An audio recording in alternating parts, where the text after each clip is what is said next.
All right, guys, back on the Cummins with the cylinder number one Missfire. Just showed you guys what cylinder one compression looked like. Didn't look good, but I want to be sure that I'm running the same test on all the cylinders, or at least on the cylinders that I'm testing right now. So I went ahead and disabled number one totally, because when I ran the last test, all the cylinders were disabled, period. There's no rockers, nothing going on. But that's not a problem, because being that the injectors are out, there's no compression being held in the cylinder, period. That's why you hear all those noises, all that.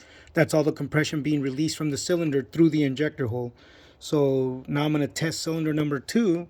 We're going to see what it looks like right now. Remember, I think last time I told you guys the wrong info. I was doing it at the last relay, but it's not. It's the second to last relay, right there on the right side right there. Let me go ahead and show you guys. Let's see what this looks like. Let me zoom in a little bit so you can have a better look at the actual rockers moving and everything. It also allows me to go back and make sure that I did the right testing. But here we go. 1,000,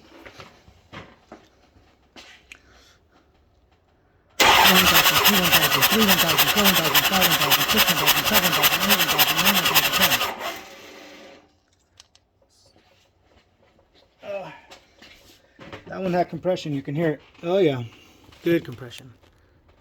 Almost 500. Where's it at? It is at about 465, about there, 465 in compression. This is cold compression. The engine hasn't ran in about, I want to say about 3 days, 4 days. So looks like we're gonna have a cylinder one that's no bueno, which makes sense. That's what all that oil on top of the valve cover was when I did his injectors 8 months ago. 8-9 months ago, I put a new O-ring on that breather tube because it looked like it was already leaking. And you see all the oil that was on top of the valve cover. That's because the cylinder pressure, there's a lot of blow by. The compression is going down to the crankcase and it's being pushed back out through the breather or any other seal that'll allow the oil to come out. But that's it. Engine's no good.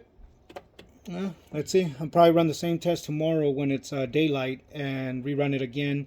Probably put the batteries to charge overnight just to be sure. I know the batteries are great. Those batteries are brand new. I replaced it for him like 3 months ago on a mobile job out in his job site because his truck wouldn't start. But okay, well, it's a bad engine, guys. Just got to deal with it. I hate to break the news to him, but I'm going to have to end up rebuilding this engine because we already talked about it, that if the engine's bad, I'm going to end up rebuilding it. I got another Cummins that's coming in out from like almost, I want to say about 45 miles from here, out in the city of Rialto.